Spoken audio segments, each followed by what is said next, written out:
prices are low. Don't ask why, just bet the dough on Cut Sharks. And here's the host of Cut Sharks, Jim Perry. Thank you, Jen. I thank you very much. Welcome to Cut Sharks. Good to have you here with us. And it sounds like an existential philosopher said in this opening poem, don't ask why, just bet the dough. Barbara Richmond, thank you, from Skokie, Illinois, watching us on WMAQ-TV, Channel 5. Thanks for sending in a poem and being a part of the show. Now let's open the board and get to the cards. And Janice Alonso will start loading in the cards, and we'll meet our card sharks. Faye Spites. Hi, Faye. Hi, Jim. Nice to see you again. Thank you. Our champion, won't you again remind us about yourself? Okay, my name is Faye Spites, and I'm from a small town in Mississippi called Oakville. Almost forgot where it was. Right now, I'm living in Gardena, California. I've been out here for about 6.5 years. I work for one of the telephone companies as a marketing staff specialist. And, Jim, one of my dreams has always been to drive an 18-wheeler. Really? Yeah. Are you going to get a chance to do it, or is one it just... of these days I am. That's if there's anything that I'm ever going to do, that's one of the things I'm going to do. You want to drive an 18-wheeler. Well, you can't quite afford one yet, I know. but you're doing very well with $1,500 in cash. Faye, I wish you well with your ambition Thank there. you. And our challenger is Mike Kaboul. Hi, Mike. Good to see you again. Thank you. And again, a little reminder about yourself, sir. All right, I'm Mike Kaboul from Great Bend, Kansas. I'm a minister and a 3-mile-a-day walker. Yeah, and we found out on the last show you have a great sense of humor, and I guess it shouldn't surprise me, but I think it's wonderful that someone in the ministry would have a good sense of humor and be very outgoing about it. It's nice. Well, thank you, Jim. I feel this way. After all, our Lord associated with people. He went to the wedding at Cana of Galilee. I like to think of the Christian faith as this type of faith rather than this type of faith. Oh, okay. Because what you told me, see, I'm setting you up as a straight man there, Mike. What you told me was funny. You said that the Lord went to the wedding feast at Cana, and he said, I don't think he sat in the corner going, which is a nice to have you both back here. You both got the cards at the beginning of the match. We'll pick up where we left off. We played the best 2 out of 3, and the first game went to Mike, the challenger. Faye, the champion, needs this game. Looking at the board, already Mike has moved over. A 10 is his base card now. He needs 2 cards for a crack at the big money. So, Faye, you got some catching up to do, and the question to you. Faye, we asked 100 people, is it unfair for a television network to cancel a new show after only a few weeks on the air? How many people said it is unfair to cancel a new show after only a few weeks on the air? Well, I guess it would depend if the show was rotten or not.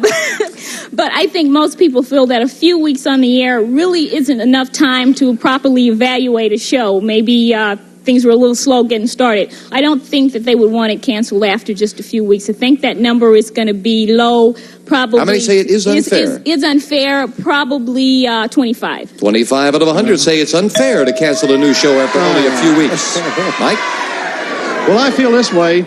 They've gotten in there and they set up a pilot and they've put a lot of work into it and a lot of money into it, and they want to give it a chance. And I think that more people than 25 are going to say it's unfair to cancel it. I've liked shows and seen them disappear. I say it's higher. You say higher? Yes.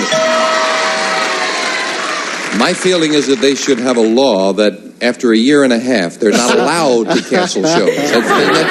All right. You say 25, Faye. Mike, you say higher. The actual number of people who said it's unfair to cancel a new show after only a few weeks on the air is 49. Mike is right. Well, it was kind of split almost 50-50. Mike, you've got a 10. You know, I want to change that card. When you win the question, you have the right to change it. A 9. Oh, just call me lucky. Let's go lower. Lower than a 9. A 3. Hey, let's go higher. If this is higher, we have a new champion. We do. Mike wins it. And today, we have to say goodbye. $1,500. Well, I hope you good luck with driving the 18-wheeler. Let us know. Thank you, Faye. Faye Spice. And Mike Kaboul, our champion, come on down here. You know, I remember in the last show, Mike, every time you got a bad card and said, just call me lucky, it turned right around and you got lucky and you did it again. Jim, there are 2 kinds of luck. There's good and there's bad. And I'm going to stick with the good. Okay. And I hope he's going to have good luck with the money cards coming up right after this. Back with our champion, Mike Kaboul. Mike, what were you saying? After the last show, you were dreaming card sharks all night? All night. Every so often I wake up and say, higher, lower. Did they feel lucky to you in your dreams? lucky. Let's make the dreams come true. Come on, Mike. Let's get up there to the money cards. Here we go. I hope you're going to be real lucky right now as we give you $200 of new money on the bottom line and 3 cards to bet as you will. Move up to the second level. We add another $200 of betting money. 3 more cards. Minimum bets, of course, $50 till you get to the top card, the big bet, where you must risk at least half the money. Good luck, Mike. Here's $200. Thank you. Remember, you can change that base card on each level if you need to. And thank you, Lois. We'll start, Mike, with 200 and a 7. Oh, I'm going to change that card. Next card off the top of the deck, and you must play this one. All right, well, 10. A little better. $50 lower. $50. That this card is lower than a 10. It is with a 3. All right. $200 higher. $200 higher than a 3. Oh, no. Now we're down to 50. Mike, you've got to say your immortal line now before we go any further about being lucky, right? Hey, come on, Lucky. $50 higher. Let's see if it works. 50 higher. Yes, with a king. Now we're moving. You got to talk to those cards, Mike. You're that kind of player. Up goes the 2. Right. You have 300. All right, 300.